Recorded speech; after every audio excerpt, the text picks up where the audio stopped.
நல்லவர், கர்த்தர் நல்லவர். இந்த வாரத்தில் வாக்குத்தத்த வசனத்தை எடுத்து வாசிப்போமே. யாரு? கிருபா.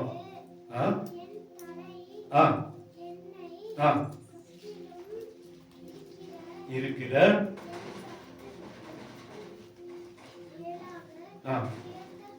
உயர்த்தப்படும். அது நிமித்தம் வாசி வாசி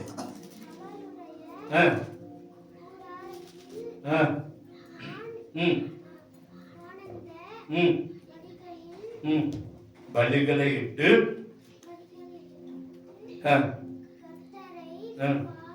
பாடி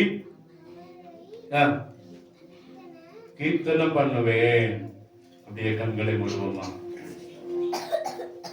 இப்பொழுது என் தலை என்னை சுற்றிலும் இருக்கிற என் சத்துருளுக்கு மேலாக உயர்த்தப்படும்.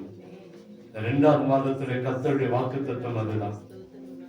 ஆண்டவரே, நீர் பேசும், நாங்கள் கேட்கிறோம். ஒரு வார்த்தை எங்கள் மத்தியிலே கடந்து வரட்டும். அப்பா, நீங்க பேசுவீங்கன்னு நம்பி வந்திருக்கிறோம். உங்க வார்த்தைகளை பலப்படுத்தும் நம்பி வந்திருக்கிறோம். எங்களுடைய பாடுகளை மாற்றும்னு நம்பி வந்திருக்கிறோம். நீங்க தான்ப்பா கிரிய செய்யணும். உங்க வார்த்தை நம்மத்தில எங்கள் மத்தியில கிரிய செய்யட்டாண்டவரே. நீங்க பேசுங்க, என்னோடு பேசுங்க. எனக்கு பிரயோஜனமா இருக்கட்டும், எங்களுக்கு பிரயோஜனமா இருக்கட்டும். உங்க வார்த்தைக்காக நன்றி சொல்கிறோம். நாம மகிமைப்படட்டும். இயேசுவின் இன்ப நாமத்தில் ஜெபிக்கிறோம் என்று நல்ல தகப்பனே. ஆமென், ஆமென். அல்லேலூயா. இந்த நாளிலும் கர்த்தர் நம்மோடு கூட பேசுவாராக. வாக்குத்தத்தம் அழகா சொல்றது. நீங்க மைக் எல்லாம் ஆஃப் பண்ணி வச்சுட்டு கொண்டு போய் காட்டினா அது ஏமாந்து போயிட்டு.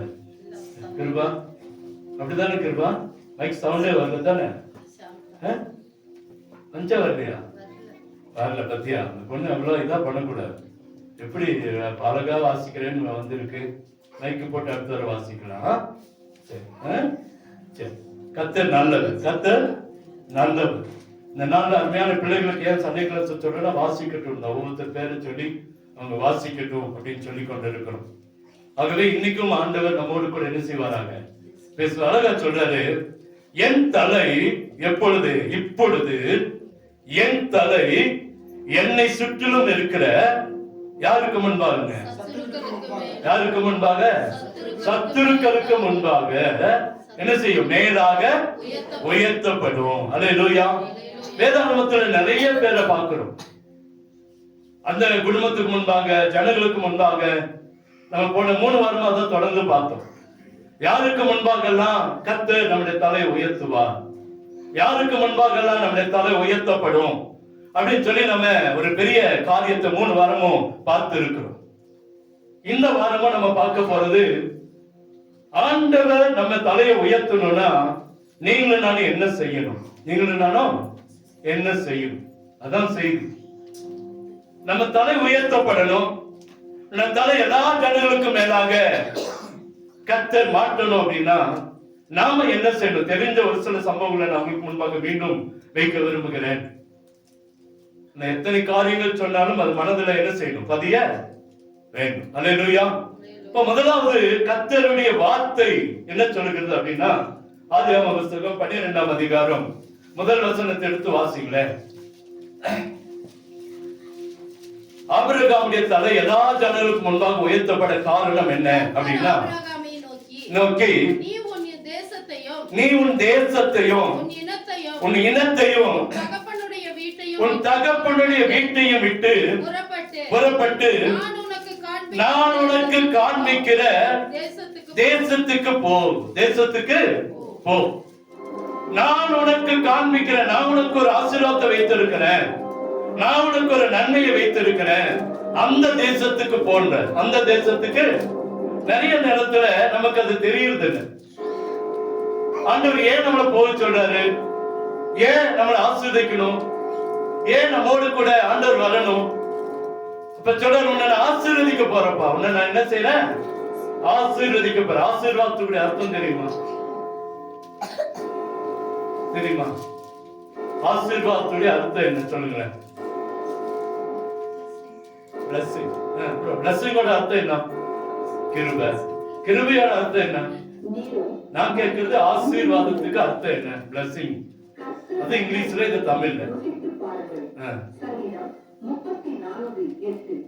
என்ன செய்யணும்? ருசித்து பார்க்கணும். அது நமக்கு செய்தியில்லான வசனம் சொல்லுகிறது. நம்ம ஆண்டோட என்ன செய்யணும்? ருசித்து பார்க்க. என்ன ஆசீர்வாதம் அப்படின்னா, ஆ அப்படின்னா முழுமை, ஆனா முழுமை. சீர் அப்படின்னா எல்லாம் சீர். சும்மா நீங்க கொண்டு போய் ஒரு சீர் கொடுக்குறீங்கன்னு வைங்க, ஏதோ ஒரு பொருளை வச்சு சீர் கொடுத்துட்டு வந்துடுவீங்களா? சொல்லுங்க, என்ன செய்வோம்?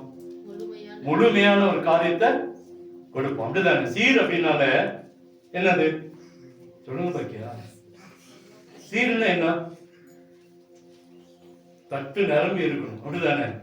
பொட்டுக்கடலையாவது வாங்கி தட்டை நிரப்பி கொண்டு போயிட மாட்டோம். நம்ம கல்கண்டையாவது வச்சுட்டு தட்டை நிறைய கொண்டு போயிட மாட்டோம். செய்யறமா இல்லையா? அது ஒரு தட்டு தானே கணக்கு. கல்கண்டு ஒரு தட்டு, கல்லையும் ஒரு தட்டு, 7 தட்டு, 11 தட்டு, 21 தட்டு. அப்படி சீர்னா என்னது? ஒரு முழுமை. என்னது? முழுமை. வாதம் என்று சொன்னா, வாதம் என்று சொன்ன என்னங்க? வாதம் அப்படின்னு என்ன? இந்த வாதம் உலகத்து பிரகாரமான வாதம் ஒரு பக்கமாய் சாய்ந்து இருக்கு. ஒரு பக்கமாய் ஆண்டவர் நம்மை ஆசீர்வதிக்க முழுமையாய் நம் பக்கமாய் திரும்பப்படுகிறது ஆசீர்வாதம். என்னது? இவ்வளவு நேரம் நம்ம ஆசீர்வாதம் ஆண்டவர் வேணும்னு கேட்கிறோம். ஆனா நம்ம அர்த்தம் என்னன்னா, அப்படின்னா முழுமை. சீர் என்பது திருப்தியாய் எல்லாமே. வாதம் என்பது தன் பக்கமாய் சாய்த்து, ஆண்டவரை நம் பக்கமாய் சாய்த்து, ஆண்டவர் நம் பக்கமாய் திரும்பி முழுமையாய் நம்மை ஆசீர்வதிக்கதான் ஆசீர்வாதம். அல்லேலூயா. அப்ப இன்னைக்கு ஆண்டவர் சொல்றாரு, உன்னை ஆசீர்வதிக்கிறதுக்காக இந்த இடத்தை விட்டு வெளியே வா. நம்ம சூழ்நிலையை மாற்ற விரும்புகிறார். நம்முடைய சூழ்நிலைய இன்னைக்கு இருக்கிற இடத்துல ஆசீர்வாதம் இல்ல, இருக்கிற சூழ்நிலையில ஆசீர்வாதம் இல்ல, நம்முடைய குடும்பத்துல ஆசீர்வாதம் இல்ல. ஏன் அப்படின்னா நம்முடைய வீட்டுல பல பிரச்சனைகள் இருக்குது, நம்முடைய குடும்பத்துல பல பிரச்சனைகள் இருக்குது, நம்முடைய சமுதாயத்துல பல பிரச்சனைகள் இருக்குது, நம்முடைய எல்லா காரியத்திலும் பல பிரச்சனை இருக்குது. அதுல இருந்து வெளியே என்ன செய்ய வா. ஆபிரகாம் பார்த்து சொல்றாரு. அதனால ஆபிரகாமுடைய தலை எல்லா ஜனங்களுக்கும் மேலாய் ஆசீர்வதிக்கப்பட்டது, உயர்த்தப்பட்டது. ஏன் அப்படின்னா உடனே அவன் என்ன செஞ்சாங்க? கீழ்ப்படிந்தான். அவன் இருந்த இடம், சூழ்நிலை, அதை மாற்ற கர்த்தர் விரும்புகிறார். இன்னைக்கு உங்களுடைய இந்த 2025 நம்முடைய சூழ்நிலையை மாற்ற விரும்புகிறார். நம்முடைய சூழ்நிலைய, நம்முடைய என்ன சூழ்நிலை, நம்முடைய வாழ்க்கையில என்ன இருக்குது, என்ன தடை, எதனால நம்ம ஆசீர்வதிக்கப்படல, எதனால இதுவரைக்கும் அவரெல்லாம் 75 வருஷமா ஆசீர்வாதத்தை பெறாமலே இருந்தார். ஏன்னா ஆண்டவருடைய சத்தம் ஆபிரகாமுக்கு நேராக போகவே இல்லை. எத்தனை வருஷம்? 75 வருஷம். அந்த 75 வருஷத்துலதான் அவன் வெளியே வருகிறான். ஆண்டவருடைய வார்த்தையை அப்படியே கீழ்ப்படிந்தான். அப்படியே அதை குறித்து வசனங்கள் நிறைய சொல்கிறது. அவன் இருந்த இடம், அவனுடைய சூழ்நிலை எல்லாம் விக்கிரகத்துக்கு முன்பாக இருந்ததாம். எங்க இருந்துச்சு? அதுக்கு முன்னாக அந்த 28 வசனத்துல நீங்க வாசிச்சு பார்த்தீங்கன்னா தெரியும். 11ஆம் அதிகாரம், அவருடைய மரணங்கள் சம்பவித்தது. ஒரு வயது அல்ல, அகால மரணங்கள் வந்தது. அவங்க குடும்பத்துல எல்லாரும் மரித்து போனாங்க. அது மாத்திரமல்ல, 30ஆம் வசனத்துல அந்த அநேக குடும்பம், அந்த பிள்ளையோட வாழ்க்கையில குழந்தைகள் இல்லாம இருந்தது. அது மாத்திரம் 31ஆம் வசனம் வந்து பார்த்தோம், அவங்க போக வேண்டிய இடத்துக்கு அவங்க போய் சேர முடியல, அவங்க ஆசீர்வாதத்தை பெற்றுக்கொள்ள முடியல. 32ஆம் வசனம், ஆசீர்வாதம் பெறாமலே மரித்து போனாங்க. ஆசீர்வாதம் பெறாமலேயே மரித்து போனாங்க. முதல் சம்பவம் அவனுடைய சந்ததியை குறித்து பார்க்கிறோம். 11ஆம் அதிகாரத்தை நீங்க வாசித்து பாத்தீங்கன்னா 26 இருந்து 32 வரைக்கும் வீட்டுல போய் வாசித்து பாருங்க. அவங்க வாழ்க்கையில இந்த வேதனை, வாழ்க்கையில இந்த பிரச்சனை, வாழ்க்கையில போராட்டங்கள் எடுத்து காட்டப்படுகிறது. அதனால 12ஆம் அதிகாரம் முதல் வசனத்துக்கு வந்த உடனே ஏற்கனவே தோல்விகளை, நஷ்டங்களை, வேதனைகளை, ஏமாற்றங்களை எல்லாம் சகித்து வந்தான். அதனால கர்த்தர் சொல்றாரு, இதை மாற்றுப்பா, இதை மாற்றுங்க. வாழ்க்கையில நஷ்டத்தை நான் மாற்ற போறேன், வாழ்க்கையில தோல்விகளை நான் மாற்ற போறேன், வாழ்க்கையில பிரச்சனைகளை நான் மாற்ற போறேன். நீ என்ன செய்ய? அந்த தேசத்தை விட்டு வெளியே, இன்னைக்கு இருக்கிற இடத்தை விட்டு வெளியே வான்றார். இருக்கிற இடத்தை விட்டு வெளியே வா. ஆபிரகாம் 75 வருஷமா ஒரு தேசத்துல வாழ்றான். 75 வருஷமா கிடைக்காத ஒரு ஆசீர்வாதமா கிடைச்சிருப்பதை அவன் நினைச்சிருக்கலாம். நம்ம நினைக்கலாம், எனக்கு இத்தனை வயசாச்சு, இந்த வயசுல என்ன கிடைக்க போகுது, என்ன கிடைக்க போகுது. நான் சொல்றேன், தன்னுடைய வாழ்க்கை முடிவு பரியந்தம் கர்த்தர் நம்மோடு கூட இருக்கிறார். நமக்கு மேய்ப்பராய் இருக்கிறார். நம்ம இன்னைக்கு வாசித்த சங்கீதம் 23 கர்த்தர் என்னுடைய மேய்ப்பரா இருக்கிறார், நான் ஒருபோதும் என்ன செய்யறதில்லை, தாழ்ச்சி அடையறதில்லை. ஆபிரகாமை குறித்து நான் நிறைய வசனங்களை பார்த்துட்டோம், நம்மளும் கேட்டுட்டோம், நம்மளும் பார்த்துட்டோம், நிறைய காரியங்களை பார்த்துட்டோம். ஆபிரகாமை கர்த்தர் அழைத்த காரணம் அவருடைய சூழ்நிலையை மாற்று, அவருடைய சூழ்நிலையை மாற்று. வெளியே வந்தா உனக்கு ஆசீர்வாதப்பா, அந்த இடத்தை விட்டு வெளியே வா, உன்னை ஆசீர்வதிக்கிறேன். உன் தேசத்தையும் உன் இனத்தையும் உன் வீட்டையும் விட்டு உன் தகப்பன் வீட்டையும் விட்டு வெளியே வாங்க. இன்னைக்கு போனோன்னு பாகத்துன்னு போட்டுறாதீங்க. தகப்ப வீட்டுல பாகம் கொடுத்துருங்க, நான் வெளியே போயிடுறேன் அப்படின்னு சொல்லிடாதீங்க பசங்க பிள்ளைங்க. அங்கே அவர் 3 காரியங்களை ஆசீர்வதிக்கிறார். அவனை ஆபிரகாம் எத்தனை காரியங்களை ஆசீர்வதிக்கிறார்? 3 எடுத்து வாசிங்க. 12:2 பாருங்க, சொல்ற பெரிய ஜாதியாக்கி ஆசீர்வதித்து உன் பேரை நான் பெருமைப்படுத்த 3 காரியங்கள். உன்னை என்ன செய்யல, பெரிய ஜாதியாக்கி, உன்னை ஆசீர்வதித்து பக்கத்து வீட்டு பேரை பெருமைப்படுத்துவேன்னு சொன்னாரா? இல்ல, நம்முடைய பெயரை நீ வெளியே வந்தா 3 காரியத்தோட ஆசீர்வதிக்கப்படும். உன் பேரை என்ன செய்வேன், பெருமைப்படுத்துவேன். உன்னை நான் என்ன செய்ய போறேன், ஆசீர்வதிக்க போறேன். அடுத்தது பெரிய ஜாதியாக்க. முதல் காரியம் என்ன சொல்றாரு? ஒண்ணுமே இல்லைங்க ஆபிரகாம் கிட்ட, ஒரு ஆசீர்வாதம் இல்லை. ஆனா கர்த்தர் பெரிய ஜாதியா மாத்துவேன். பெரிய ஜாதியா நம்மளை பார்த்து ஆண்டவர் அடிக்கடி நம்மகிட்ட சொல்ற காரியம், ஒன்ன நான் பெரிய ஜாதி ஆக்குவேன். காற்றை காண மாட்டாய், மழையும் பார்க்க மாட்டாய், ஆனாலும் வாய்க்கால்கள் நிரப்பப்படும். அந்த நம்பிக்கையில தான் இன்னைக்கு வரைக்கும் 8 மணிக்குள்ள சபையை திறக்கிறேன். எந்த நம்பிக்கையில? இந்த வாக்கு தத்துவத்தை நம்பிதான் சபைகள் என்ன செய்யணும், வரும். முடியாம இருந்தாலும் 8 மணிக்குள்ள சபைக்கு என்ன செஞ்சிடணும், வந்துடணும். ஏன்னா என்னோட நோக்கம் அதுதான். தேவன் அவன் எப்படியாவது ஒரு நாள் ஆசீர்வத்தை தீர்வாருங்க, ஆசீர்வத்தை தீர்வார். அவர் ஒருபோதும் சொன்னதை செய்யாத ஆண்டவர் அல்ல, சொன்னதை செய்யாத ஆண்டவர் அல்ல. அல்ல, உன்னை பெரிய ஜாதியாக்குவேன். நிச்சயமா சொல்ற கர்த்தர் நம்முடைய வாழ்க்கையில ஒருவேளை குறைவுகள் இருக்கலாம், பிரச்சனைகள் இருக்கலாம், போராட்டங்கள் இருக்கலாம், நம்ம பெரிய ஜாதியாய் கர்த்தர் மாட்டுவாராம். ரெண்டாவது நம்முடைய பேரை பெருமைப்படுத்த. நான் ஜெபத்துல சொன்னேன், அந்த ஒரு வியாதி வந்த உடனே எல்லாத்தையும் ஒன்னா போட்டிருக்காங்க. இந்த ஜாதி மதம் இல்ல, அப்படிதான் பைக்கியம். ஒரு ஜாதி அங்க இல்ல, எல்லா ஜாதியும் இருக்கு. நான் உள்ள போகுது அப்படியே பார்த்துட்டு போனேன். ஒரு அந்த பிரிச்செல்லாம் போடல, உனக்கு அந்த வார்டு, உனக்கு இந்த வார்டு அல்லாத. மனுஷன் பெரியவனும் இல்ல, சிறியவனும் இல்ல. ஆனா இங்க ஆண்டவர் அததான் சொல்றாரு, இப்படி வியாதிக்கு இல்ல, இந்த ஜனங்களுக்கு முன்பாய் நம்மளை பெரிய ஜாதியா மாற்றுவாராம். இப்படி வியாதிப்பட்டவர்களுக்காக உங்களை கொண்டு போய் ஜெபிக்க வைப்பாராம். இப்படி வியாதிப்பட்டவர்கள் உங்களை கொண்டு கர்த்தர் அற்புதத்தை செய்வாராம்.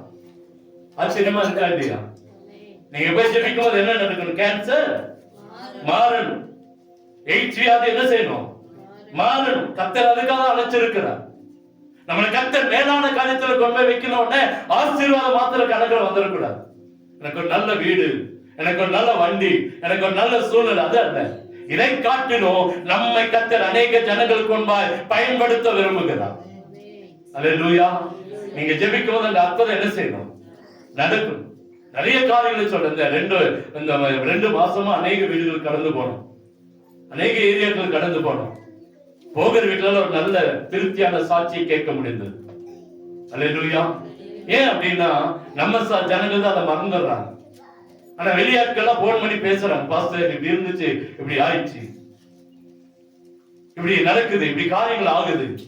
ஏன்னா நம்முடைய ஆண்டவர் நம்மளை ஒருபோது கைவிடுகிறதே இல்லை. அங்க அழகா சொல்றாரு, உன்னை பெரிய ஜாதியை மாட்டுவேன், உன் பேரை பெருமைப்படுத்துவேன், நீ ஆசீர்வாதமா இருப்பாய். நீ சொல்லிட்டு தான் சொல்ற, நீ வெளியே வாப்பா, நீ என்ன செய்ய. இந்த அதிகாரத்துல ஒரு வசனம் வருது, ஆபிரகாம் அப்படியே கீழ்ப்படிந்தான். அப்படியே இன்னைக்கு ஆண்டவருடைய வாக்கு தத்துவம் இன்னைக்கு நம்முடைய தலை எல்லா ஜனங்களுக்கும் மேலாக உயர்த்தப்படணும் அப்படின்னா ஆண்டவர் சொல்ற, தேவனுடைய வார்த்தைக்கு கீழ்ப்படுகளா நீங்களும் நானும் மாறணும். யாருக்கு கீழ்ப்படினோம்? மனுஷனுக்கு கீழ்ப்படுகிறோம், பிள்ளைகளுக்கு கீழ்ப்படுகிறோம், பெற்றோருக்கு கீழ்ப்படுகிறோம், ஆசிரியருக்கு கீழ்ப்படுகிறோம். ஆனா தேவனுக்கு கீழ்ப்படுகிறது என்பது ஒரு கொஸ்டின் மார்க்காவே இருந்துருச்சு. இப்படி ஆயிடுச்சு, இன்னைக்கு ஒரு கொஸ்டின் மார்க்காவே ஆயிடுச்சு. ஆண்டவருக்கு கீழ்ப்படிந்தான் ஆபிரகாம். கர்த்தர் அவனுடைய தலையை எல்லா ஜனங்களுக்கும் மேல உயர்த்தி ஆசீர்வதித்தார். மனுஷனுக்கு கீழ்ப்படிக்கிறது வேணும் தான், என்ன சொல்ல, பெற்றோருக்கு கீழ்ப்படியணும் இல்ல வேண்டாம்னு சொல்ல. ஆனா தேவனுக்கு கீழ்ப்படுகிற சந்ததியை, கீழ்ப்படுகிற ஜனங்களை நிச்சயமாய் கர்த்தர் அவருடைய சத்துருவுக்கு மேல்வாய் நம்முடைய தலையை கர்த்தர் உயர்த்தி ஆசீர்வதிப்பார். செய்வாரா செய்ய மாட்டாரா? நான் ஒண்ணுக்கு உதவாத நினைக்கிற உங்களை கொண்டு கர்த்தர் பெரிய காரியங்களை செய்வார். அல்லேலூயா, அல்லேலூயா. ஒரு இருதயத்தில் ஒரு வேதனை இருக்கிற அந்த மனுஷனுக்கு தான் அடுத்தோட வேதனை என்ன செய்யும் தெரியும். ஒருத்தருக்கு சுகர் இருக்குன்னா அந்த சுகருடைய காரியம் அந்த மத்தவங்களுக்கு இருக்கும் போது அந்த வேதனை என்ன செய்யும் உணர முடியும். ஏன் இன்னைக்கு பாடுகள், ஏன் இன்னைக்கு வேதனைனா கர்த்தர் அவர்களுக்காக நம்ம ஜெபிக்கணும். நம்முடைய வாழ்க்கையில பிரச்சனை இருக்குது, இருந்துட்டு போட்டோம். ஆனா அவங்களுக்கு ஜெபிக்கும் போது கர்த்தரோட கட்டுகளை கர்த்தர் அறுத்து போடுவான். அறுப்பாரா இருக்க மாட்டாரா? எனக்கே சுகர், அவங்களுக்கு எப்படி பாஸ்டர் ஜெபிக்கிறது? உங்களை கொண்டுதான் கர்த்தர் அவங்களுக்கு சுகத்தை கொடுக்க விரும்புகிறார். எனக்கே பலவீனம், அவங்களுக்கு எப்படி பலவீனம் மாறும் நினைக்கிறீங்களா? பலவீனத்தை காட்டாதீங்க. அந்த இடத்துல ஆண்டவரே உங்களுடைய வாக்கு தத்தத்தின்படி ஜெபிக்கிறேன்னு சொல்லி பாருங்க, கர்த்தர் ஒரு அற்புதத்தை செய்து முடிப்பார். அல்லேலூயா. நீ ஆசீர்வாதமா இருப்பா என்றார். எப்படி இருப்பாரு? ஆசீர்வாதமா இருப்பார். அந்த ஆபிரகாமுக்கு கர்த்தர் சொன்னதை செய்து முடித்தார். சொன்னதை செய்து முடித்தார். ஏன்னா தேவனுக்கு கீழ்ப்படுகிற மனுஷனா கர்த்தர் அவனை மாற்றி அவன் மாறினான். கர்த்தர் அவனை ஆசீர்வதித்தார். கர்த்தர் அவனை ஆசீர்வாதம். இன்னொன்னு எடுத்து வாசிங்க. யோவான் புஸ்தகம் 21 அதிகாரம் 15 வசனத்தை வாசிங்க.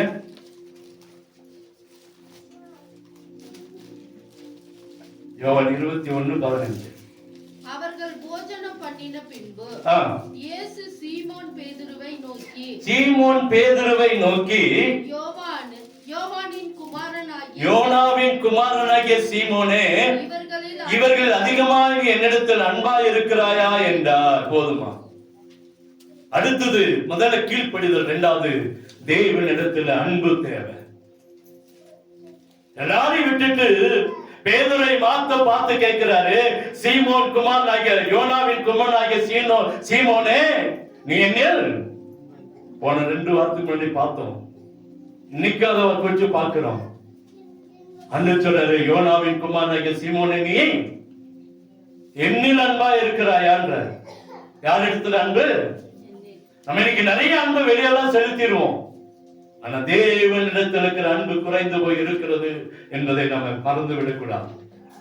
வெளிப்படுத்த சபைகளுக்கு சொல்றாரு, உன்னிடத்தில் உனக்கு எனக்கு ஒரு குறைவு உண்டு, உன்னிடத்தில் எனக்கு ஒரு குறைவு. என்ன குறைனா, ஆதியிலிருந்து அன்பை விட்டு விட்டாய்.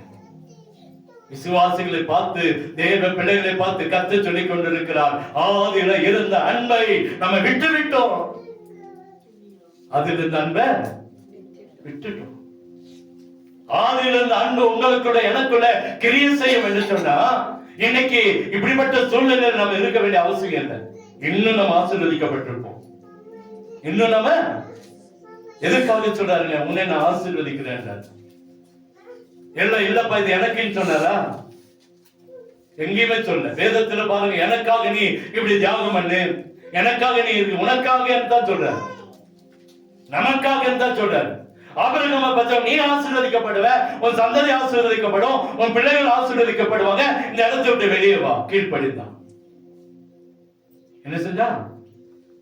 கீழ்ப்படிந்தா இன்னைக்கு நம்முடைய தலை சத்துருக்கு மேல கர்த்தர் உயர்த்துவாங்க. இரண்டாவது யோனாவின் அந்த பார்க்கிற யோனாவின் குமாரனாகிய சீமோனே, நீ என்னில் அன்பாய் இருக்கிறாயா? என்ன சொல்றாருங்க? அன்பாய் இருக்கிறாயா? கர்த்தரை கேட்கிறார். நீ எங்கிட்ட அன்பா இருக்கிறியா? என் மேல உனக்கு அன்பு இருக்கா? அவர் அன்பா இருக்கிறோம் கை தூக்குங்க பாக்கிறேன். தேவன் பார்த்து கொண்டிருக்கிறார் நம்முடைய கரங்களை. நம்ம கரங்களை யார் பார்க்கிறா? நான் பார்க்கல, நான் தேவன் பார்க்கிறார். அன்பா இருக்கிறோம்னா ஒரு வாரம் ஞாயிற்றுக்கிழமை சபையை கட்டடிக்க மாட்டோம், ஒரு வெள்ளிக்கிழமை பாஸ்டிங் பிரேயர் கட்டடிக்க மாட்டோம், ஒரு வாரம் கூட நம்ம சபையில வெறுங்கையா வரமாட்டோம். அப்புறம் எப்படி அன்பா இருக்குன்னு கை தூக்குவோம்? சொல்லுங்க. இன்னைக்கும் நம்ம வெறும் கையா தான் வரும். ஒரு வாரம் கூட ஆராதனைக்கு லேட்டா வர மாட்டோம். ஒரு வாரம் கூட ஜெபிக்காம சபைக்கு வர மாட்டோம். ஒரு வாரம் கூட வேத வாசிக்காம சபைக்குள்ள வர மாட்டோம். எப்படி அன்பா இருக்கிறோம்னு சொல்லுவோம்? இன்னைக்கு ஜெபம்னா நமக்கு ஒரு கசப்பாயிருச்சு. ஜெபம்னா கசப்பாயிட்டோம். இன்னைக்கும் நமக்கு வேத வாசிப்புன்னா தெரியல. ஆனா பசங்க ரொம்ப உஷாரா இருக்காங்க. நம்ம என்ன சொன்னாலும் பசங்களுக்கு தெரியுது. ஆனா பெரியவங்க என்ன சொன்னாலும் அது அப்படியே நம்ம போயிடும். போன வாரம் முந்தின வாரம் நான் சொன்னேன் பசங்கள்கிட்ட, முதல் நாளா ஓடி வந்து சொன்னாங்க, நான் இன்னைக்கு வசனத்தை வாசிட்டேன். இன்னைக்கு அப்படிதான். இவங்க வந்த உடனே ஸ்தோத்திரம் சொல்லிட்டு முதல் காரியம் அவங்க சொன்ன காரியம் வசனத்தை வாசிக்கிறது. பெரிய வசனம் இன்னைக்கு யாக்கோபு 1:17 கொஞ்சம் பெரிய வசனம். அந்த வசனத்தை மனப்பாடம் பண்ண வந்து 4 பேர் கால சொன்னாங்க. 4 பேர் கால சொன்னாங்க. இப்ப நிறைய காரியங்களை அவங்க இடத்துல நம்ம கற்றுக்கொள்ள வேண்டிய காரியங்களா இருக்கிறது. அல்லேலூயா. அங்கே ஏன் ஆண்டவர் சொன்னார்னா, எல்லா இடத்துலயும் பேதுருவோடு கடந்து போனார். பேதுரு கடந்து போனா, ஆண்டவரோடு கூட இருந்தா, அற்புதங்கள் மத்தியில இருந்தா, அதிசயங்கள் மத்தியில இருந்தா, 12 பெருமாற்ற சரிக்கு அற்புதம் நடக்கும்போது கூட இருந்தா, கடல் மேல நடந்தா, மறுரூபமனையில இருந்தா, எல்லாவற்றையும் உண்மை பின்பற்றுறோம், உங்களுக்கு எனக்கு என்ன தருவீங்கன்னு கேட்டவன் இந்த பேதுரு. என்னை கொண்டு போட்டாலும் உண்மை மறுதளிக்க மாட்டேன்னு சொன்னவன் இந்த பேதுரு. ஆண்டவரை பிடிக்கும் போது அங்க வந்த ஒரு யூத அந்த ராணுவ வீரனை காது அற வெட்டி போட்டவன் இந்த பேதுரு. காது துண்டா வெட்டி போட்டான். பட்டத்தை எடுத்தான், ஒரே வெட்டு வெட்டிட்டான். தலையை வெட்ட போனவன் காது வெட்டிருச்சு. அதான் உண்மை. கழுத்தை வெட்டதான் போனான் பேதுரு. தான் சரித்திரம் சொல்லுது. தலைக்கு பதிலா காது விழுந்துருச்சு. காது அவன் இப்படி திரும்பினால காதுக்குள்ள போயிடுச்சு கத்தி. காது கீழே விழுந்துருச்சு. அப்படிப்பட்ட ஒரு பேதுரை பார்த்துதான் கர்த்தர் சொல்றாரு, 3 முறை இப்படிப்பட்ட பேதுரு தான் 3 முறைக்கு ஆண்டவர் மறுதளிக்கிறார். எப்படிப்பட்ட பேதுரு? ஆண்டவரோட நடந்தவன், ஆண்டவரோடு இருந்தவன், மறுரூபமாக போன உடனே ஆண்டவருடைய சத்தத்தை கேட்டு ஆண்டவர் இங்கே ஒரு கூடாரம் போட்டுடலாம் சொன்னவன், நான் என்னை கொண்டு போட்டாலும் உங்களை மறுதளிக்க மாட்டான் சொன்னவன் தான் 2 முறை சேவல் குதிரை 3 முறை அவன் மறுதளிச்சான். அதனால ஆண்டவர் கேட்ட, இன்னும் என்ன நேசிக்கிறியாப்பா? நம்ம ஆண்டவரை நேசிக்கிற பிள்ளைகளால் மாறுவோம் என்று சொன்னா நம்முடைய தலை சத்துருக்கு மேலாக உயர்த்தப்படுங்க. எங்க உயர்த்தப்படும்? இது ஆண்டவருக்கா நமக்கு அந்த வாக்கு தத்துவம்? நமக்கு தான். ஏன் தலை உயர்த்தப்படா நான் ஆண்டவர் மேல அன்பு வைப்பேன்பா. அவ்வளவுதான். என் ஜனங்களுக்கு முன்பா, என் குடும்பத்துக்கு முன்பா, என்னுடைய கோத்திரத்துக்கு முன்பா, என்னுடைய ஜாதிக்கு முன்பா என் தலை உயர்த்தப்படணும்னா நான் என்ன செய்வேன்? ஆண்டவர் மேல அன்பு வைப்பேன். இன்னைக்கு ஆண்டவர் நம்மிடத்தில் எதிர்பார்க்கிற காரியம் அழகா சொல்றாரு. இப்படிப்பட்ட பேதுரு தான் 3 முறை பதிலளிச்சான். இவனை மீண்டுமாய் பயன்படுத்த விரும்பியத ஆண்டு கேட்கிறாரு, நீ என்னை அன்பாய் நேசிக்கிறாயா? நீ என்ன? ஏன் தெரியுமா? அவன் அப்படியே விட்டுட்டு போகிற ஆண்டவர் அல்ல. அப்படியே விட்டுட்டு போகிறவன் ஆண்டவர் அல்ல. நம்ம மீண்டும் மீண்டும் மீண்டும் பயன்படுத்தணும் அப்படி எண்ணமெல்லாம் என் பையன் இன்னும் ஆசீர்வதிக்கப்படணும் அப்படின்னு விரும்பி கொண்டு இருக்கிறவன் நம்முடைய ஆண்டவன். உங்களை என்னை அதுக்காக அழைத்து இருக்கிறார். இன்னைக்கு எல்லாரையும் கர்த்தர் உயர்த்த விரும்புகிறார். நம்ம தலையை சுற்றி இருக்கிற இந்த ஜனங்களுக்கு முன்னால் சத்துருக்கு மேலா கர்த்தர் நம்முடைய தலையை உயர்த்த விரும்பி கொண்டு இருக்கிறார். மரணம் வரைக்கும் கர்த்தர் நம்மை உயர்த்தணுங்க. இது வரைக்கும் மரணம். நிறைய கிறிஸ்துவோட வாழ்க்கை பாருங்க, பார்த்துருக்கீங்களா? சாகும்போது ஒரு பெரிய வேதனை, ஒரு பெரிய பலவீனம். நிறைய பேர் பார்க்கிறோம். இதெல்லாம் தேவனால் கைவிடப்பட்டவர்கள். ஆனா வைராக்கியமா இருந்து மரித்து போன எத்தனையோ பேர் இருக்காங்க. ஒரு சில நாட்களோட அடும் சிலன்னு பார்ப்பாங்க. அவ்வளவுதான், தேவன் அவர்கள் எடுத்துக்கொள்கிறார். அல்லேலூயா. இன்னைக்கு ஆண்டவர் சொல்லுகிற காரியம், தேவனை நேசிக்கும் போது, தேவன் மேல் அன்பு வைக்கும் போது நிச்சயமா நம்முடைய தலை கர்த்தர் உயர்த்துவார். தலை கர்த்தர் உயர்த்துவார். எஸ்தர் புத்தகம் 2:19 எடுத்து வாசிங்களேன். எஸ்தர் புத்தகம் 2:19.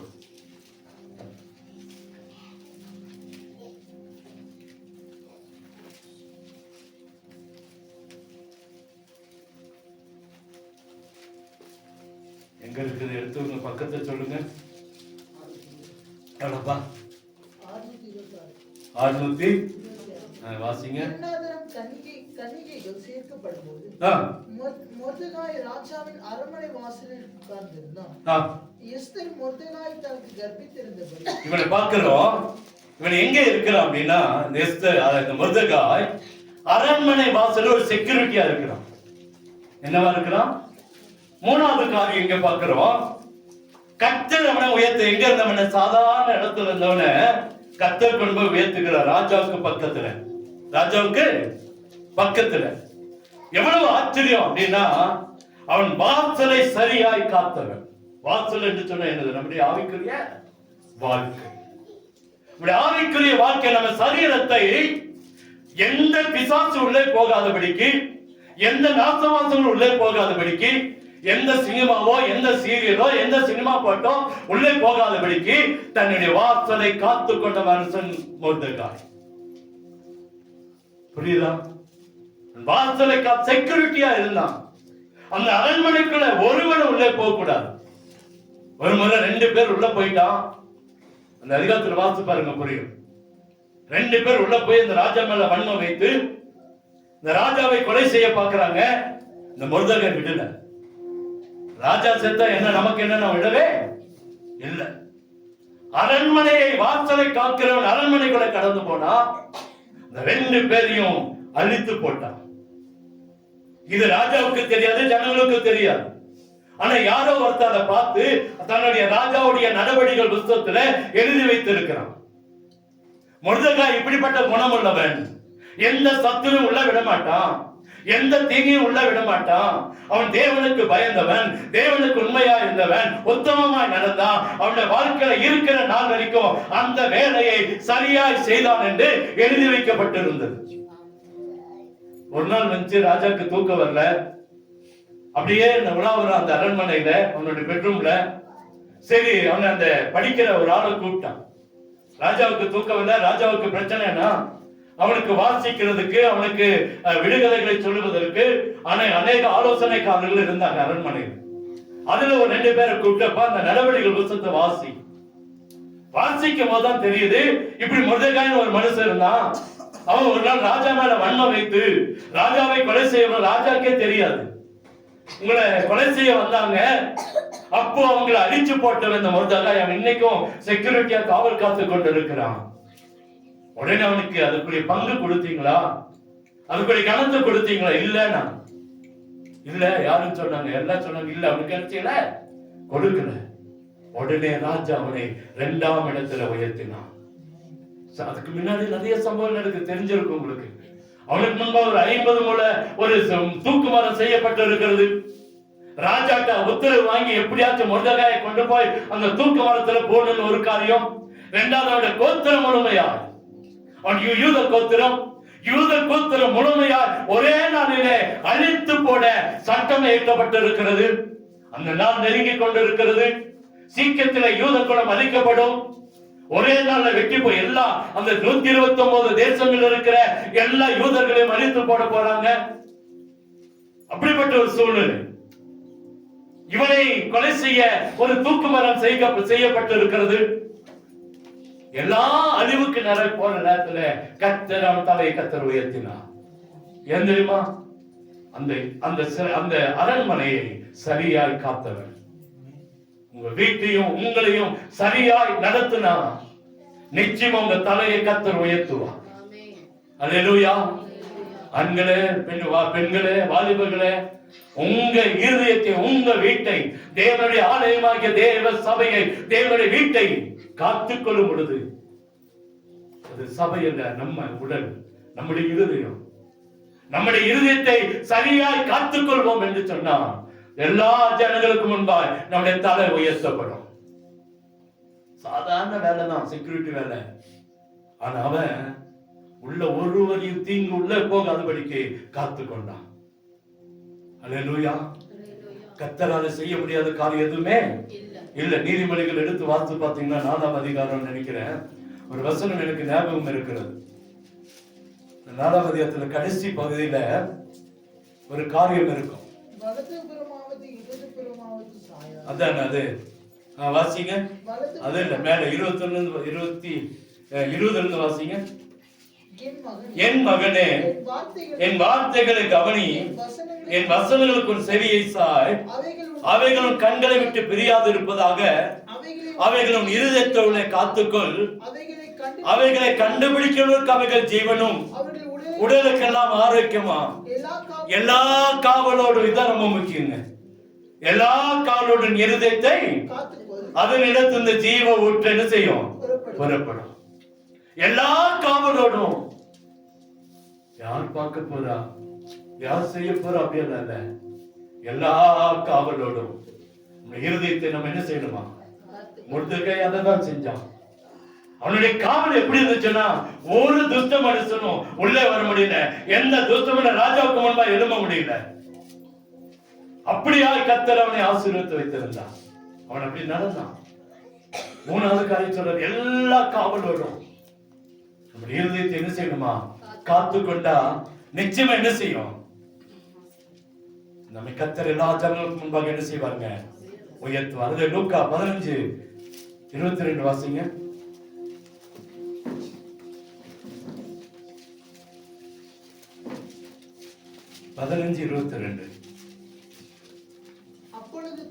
அப்பொழுது தகப்பன் தன் ஊழியக்காரரை நோக்கி உயர்ந்த வஸ்திரத்தை கொண்டு வந்து இவனுக்கு உடுத்தி, இவன் கைக்கு மோதிரத்தையும் கால்களுக்கு பாதரட்சையும் போடுங்கள். தெரிஞ்ச ஒரு சம்பவம் தான். எல்லாத்தையும் அழித்து போட்டவன், எல்லாத்தையும் வேசிகளிடத்துல அழித்து போட்ட ஒரு மனுஷன் இன்னைக்கு உயர்த்தப்பட்டு நிற்கிறான். காரணம் என்ன தெரியுமா? காரணம் என்ன தெரியுங்களா? எழுந்தான். எங்க அப்பா வீட்டுல பூர்த்தியான சாப்பாடு இருக்கிறது என்ற உணர்ந்தான். அதனால உடனே தன் தகப்பன் வீட்டுக்கு கடந்து போனான். முதல்ல கீழ்ப்படிந்த ஆபிரகாம் தலை எல்லாருக்கும் முன்பாக உயர்த்தப்பட்டது. 2வது பேதுரு கர்த்தரை ஆசீர்வதிக்க விரும்பி, நீ என்னை நேசிக்கிறாயா என்று கேட்டார். அவன் சொல்றான், அது கீழே நம்ம வாசிக்க, அதை சொல்ல மறந்துட்டோம். கீழே திரும்பி கேட்கிறாரு. ஃபர்ஸ்ட் சொன்ன, நீ ஆடுகளை மேய்ப்பாயாக. 2வது ஆட்டுக்குட்டிகளை மேய்ப்பாயாக. 3வது திரும்பிக்கு, நீ என்னை நேசிக்கிறாய் அப்பா, என் ஆடுகளை மேய்ப்பாயாக. அல்லேலூயா. ஆண்டவர் அவனுக்குள்ள ஒரு பெரிய பதவியை கர்த்தர் கொடுத்தார். ஏன்னா ஆண்டவரை நேசிக்கிறவர்களை கர்த்தர் விடவே மாட்டார், விடவே மாட்டார். 3வது பார்க்கிறோம், இங்கே மொர்தெகாய் தன்னை காத்து கொண்டதுனால, தன் குடும்பத்தை காத்து கொண்டதுனால எல்லாருக்கும் மேல உயர்த்தப்பட்ட. எப்படி தெரியுமா? கொலை செய்வதற்கு அந்த ஆமான் வரான். மொர்தெகாய் எப்படியாச்சும் கொலை செஞ்சு இன்னைக்கு ராஜாட்ட சட்டத்தை, அந்த திட்டத்தை சொல்லி எப்படியாச்சும் லெட்டர் வாங்கிட்டு வந்து மொர்தெகாயை கூட்டிட்டு போய் தூக்கு மரத்துல போடணும். மனைவிட்டெல்லாம் சொல்லிட்டு வந்துட்டான். வேலைக்காரன்லாம் நிறுத்திட்டு அந்த பெரிய விருந்து வீட்டுல நடக்குது. இன்னைக்கு மொர்தெகாயை எங்க போட போறோம்? தூக்கு மரத்துல போட போறோம். சந்தோஷமா வரோம். அந்த அரண்மனை வாசப்படிக்குள்ள வரும் பொழுதே ராஜகுமாரன் அங்க யார் பாது? அங்க யாரு? இன்னைக்கு மாதிரி டிவி கேமரால சத்தத்தை கேட்டே கேட்கிறான். அங்க யார்? அது நான் தான். ஆமான் வந்திருக்கிற ஐயா கேட்கிறான். மேல இருந்த கீழே ராஜா விரும்புகிறவனுக்கு, ராஜா கனப்படுத்துவனுக்கு என்ன செய்யணும்? இவன் நினைச்சிட்டான், என்ன தவிர யார் இருக்கா இந்த உலகத்துல? என்ன தவிர யார் இருக்கா? ராஜா என்னதான் உயர்த்த போறான் அப்படின்னு நினைச்சிட்டு இருக்கிற ஆசீர்வாதத்தெல்லாம் சொல்லிட்டான். உங்களுக்கு அடுத்த குதிரை கொண்டு வரணும், அது மேல ஒரு சரப்பணியை போடணும், அது மேல அவனை உட்கார வைக்கணும், நீங்க போடுகிற உங்க அந்த வஸ்திரத்தை அவனுக்கு கொடுத்து வைக்கணும், நீங்க போடுகிற கிரீடத்தை அவனுக்கு கொடுக்கணும், அவன் கையில் ஒரு செங்கோலம் கொடுக்கணும், கொடுத்துட்டு அந்த குதிரை மேல உட்கார வச்சு அவனுக்கு முன்பாக போகிற ஒரு கூட்டத்தை கூட்டணும், கூட்டம் எல்லாம் சொல்லணும், ராஜா கனமனுகிற மனுஷனுக்கு இப்படி செய்யப்படும், இப்படி செய்யப்படும். உடனே சொல்றான் ராஜா, நீ சீக்கிரமா.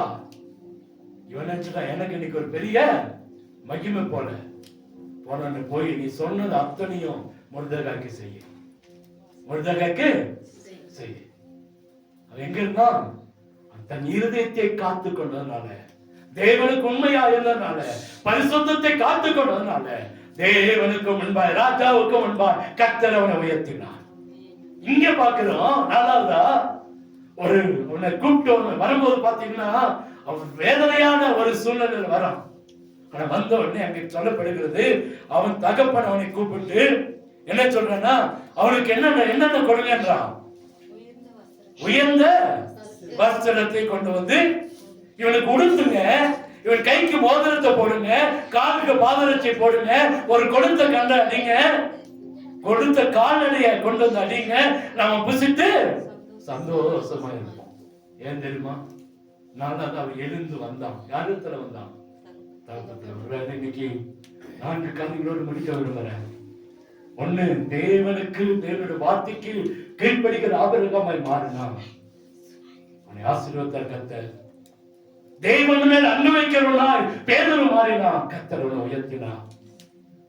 தன்னுடைய இருதயத்தை காத்து கொண்டான். மொர்தெகாயை கர்த்தர் உயர்த்தினார். நீங்களும் நான் இன்னைக்கு இந்த இளைய குமாரனை போல, எதாவது சொல்லுவோம் கெட்ட குமார், இங்குமே வேதத்துல கெட்ட குமாரன் போலவே இருக்கா? நம்ம ஜெபிக்கும் போது சொல்லுவோம் கெட்ட குமாரன் போல போயிட்டான். ஒருபோதும் சொல்லாதீங்க அப்படி. யாரையும் கெட்ட குமாரனே, ஏன்னா ஆண்டவரே சொல்லல, நம்ம ஏன் சொல்லணும்? அன்று சொல்ல இளைய குமாரன் என்ன சொல்றாரு? 2 பேர் இருந்தாங்கப்பா, அதுல பெரிய ஒருத்தன் சின்ன ஒருத்தன். சின்னவன் தான் இங்க தப்பு பண்ணிட்டான். அதனால இளைய குமாரன் அங்க பாக்குறோம். அந்த தேவனை பார்த்தாப்பா, நான் செஞ்சதெல்லாம் தப்பு, இது வரைக்கும் நான் என்னுடைய வாழ்க்கையில கீழ்ப்படியில, உன் மேல அன்பு வைக்கல, என்னுடைய இருதயத்தை காத்துக்கொள்ள, இன்னைக்கு நான் உங்களை நோக்கி பார்க்கிறேன், என்னை நீங்க ஆசீர்வதிங்கன்னு சொல்லி அன்றுட்டு வந்துட்டோம்னா, இந்த இளைய குமாரனை போல கர்த்தனுக்கு உயர்ந்த வஸ்திரத்தையும் முத்திரை மோதிரத்தையும் கால்களுக்கு பாதரட்சை கொடுத்து ஒரு கொழுத்த கன்றை அடிக்க வைத்து எல்லாரும் புசித்து சந்தோஷமா ஆனது போல நம்முடைய வாழ்க்கை எல்லாரும் கண்களுக்கு முன்பாக கர்த்தர் உயர்த்தி நம்மளை ஆசீர்வதிப்பார். கண்களை மூடுவோமா? நம்மளை உயர்த்துறேன்னு சொல்லி இருக்கிறார், நம்மளை ஆசீர்வதிக்கிறேன்னு சொல்லி இருக்கிறார். நீங்க நிலத்தை விட்டு வெளியே வாப்பா, நான் ஆசீர்வதிக்கிறேன். இது வரைக்கும் கீழ்ப்படியாம இருந்துட்டோமா, இன்னைக்கு ஆண்டு வெளியே வா. இது வரைக்கும் அன்பு இல்லாம போயிட்டோமா, வெளியே வா. இது வரைக்கும் ஆண்டவர் நம்ம இருதயத்தை காத்துக்கொள்ளாம விட்டுட்டோமா, நீ திரும்பி வா. திரும்பி வந்தா எப்படி உயர்த்துறாராம்? கொடுத்த கன்றை அடித்து, கொடுத்த கால்நடை அடித்து. அது என்ன அடிக்கப்பட்டதுன்னு தெரியல, போடப்படல, கன்றும் இல்லை. நம்ம கூட அப்படி தப்பா சொல்லிடணும். கொளுத்த கண்டன, கொளுத்த கால்நடை, எதை அடிச்சாலும் தெரியல, கொளுத்ததை அடிச்சு போட்டார் பாருங்க. அந்த இடத்துல அவன் பெரிய பணக்காரன், அந்த வீட்டுல இருந்த கொளுத்த ஒன்றை கொண்டு வந்து அடித்து நல்லா சமைச்சு சந்தோஷமா சாப்பிட்டாங்க. இதுக்காக அவங்களே நீ அழைத்திருக்கிறார். ஆண்டவர் பக்கம் திரும்புவோமா? ஆண்டவரை நோக்கி பார்ப்போமா? இது நமக்கான செய்திங்க, இது எனக்கான செய்தி. என் தலை உயர்த்தணும்னா நான் தேவனுக்கு கீழ்ப்படியணும். என் தலை உயர்த்தணும்னா நான் தேவன் மேல் அன்பா இருக்கணும். என் தலை உயர்த்தணும்னா என்னுடைய இருதயத்தை நான் காத்துக்கொள்ளணும். என் தலை உயர்த்தணும்னா நான் ஆண்டவர் பக்கமா திரும்பணும். நம்ம என்னென்ன மனுஷ பக்கமா திரும்பி இருக்கிறோம், பணத்து பக்கம் திரும்பி இருக்கிறோம், பதவி பக்கம் திரும்பி இருக்கிறோம், வேலை பக்கம் திரும்பி இருக்கிறோம். ஆண்டவர் சொல்ல அதெல்லாம் போலியானது, அதெல்லாம் மாய. ஒன்னே ஒண்ணு இருக்குது, அது தேவனுக்கு கீழ்ப்படுகிறது. 2வது தேவனுக்கு அன்பு செலுத்துகிறது. 3வது நம்ம இருதயத்தை காத்துக் கொள்வது. இப்படி இருந்து தேவனை நோக்கி பார்க்கிறவங்க தான் ஜெபம் கேட்கப்படும். ஜெபிக்கிறோம் சொன்னா, ஆனா நம்ம தேவனுக்கு கீழ்ப்படிஞ்சவங்களா, தேவன் அன்பு வச்சவங்களா, நம்ம இதயத்தை காத்துக்கொள்வங்களா ஏறெடுக்கிற ஜெபம். நான் சொன்னேன், எங்க அப்பா வீட்டுல பூர்த்தியான சாப்பாடு இருக்கு, நான் ஏன் பசியில சாகணும், நான் ஏன் பண்டிகை வைக்கிற சாப்பிட்டு சாப்பிடணும், எனக்கு நல்ல சாப்பாடு கர்த்தர் வைத்திருக்கிறார். அதன்படி அவன் எழுந்தான், தகப்பன் வீட்டுக்கு போனான், கர்த்தர் அவனை ஆசீர்வதித்தார். உங்களை நீ ஆசீர்வதிக்க கர்த்தர் விரும்புகிறார். நேர் முழங்காலை முடக்குவோமா? ஆண்டவர்கிட்ட சொல்லுவோமா? ஆண்டவரே, உமக்கு கீழ்ப்படுகிற அந்த கீழ்ப்பதர் எனக்கு கற்றுக் கொடுங்க. உங்க மேல அன்பு வைக்கிறவனா என்னை மாட்டுங்க. என் இருதயத்தை ஆண்டவரே சுத்தமாய் காத்துக்கொள்ள, எனக்கு எந்த காரியம் உள்ள வந்துடக்கூடாது. என்னை காத்துக்கொள்ள கிருபை கொடுங்க. நம்மிடத்துல வரேன்னு சொல்லுங்க. இப்ப நான் ஏன் கஷ்டப்படணும் கேளுங்க. நான் ஏன் கஷ்டப்படணும்? நான் ஏன்பா பாடுபடணும்? ஏன் எனக்கு பலவீனம்? ஏன் எனக்கு கடை? ஏன் எனக்கு வியாதி? ஏன் எனக்கு பிரச்சனை? ஏன் இந்த உலகத்துல கஷ்டப்படணும்? உங்களிடத்துல வரப்பா சொல்லுங்க. எல்லாம் அறிக்கப்படுங்க. உம்மிடத்துல பூர்த்தியான சாப்பாடு இருக்குப்பா. உம்மிடத்துல ஒரு பூர்த்தியான சாப்பாடு இருக்குப்பா. என் தலைய என்னை சுற்றிலும் இருக்கிற சத்துருக்கு மேலாக உயர்த்துவீங்கப்பா. உங்களை நம்பி வரேன்னு சொல்லுங்க. உங்களோட பாதத்தை பிடிச்சு கேளுங்க. கர்த்தர் இன்னைக்கு நிச்சயமா ஒரு அற்புதத்தை செய்து நம்மை ஆசீர்வதிப்பா. எங்களை கிருபையா நேசிக்கிற அன்பின் நல்ல தகப்பனே, இந்த வார்த்தைக்காக நன்றி. நீர் எங்களோடு பேச வேண்டும் என்று சொல்லி கேட்டோம். பேசிக் கொண்டிருக்கிறேன் நன்றி. எல்லாரோடு பேசுனீங்க நன்றி. எல்லாருக்குள்ள அன்றைய இந்த வார்த்தை கிரியை செய்யட்டும். ஒரு அற்புதத்தை நடத்துங்க.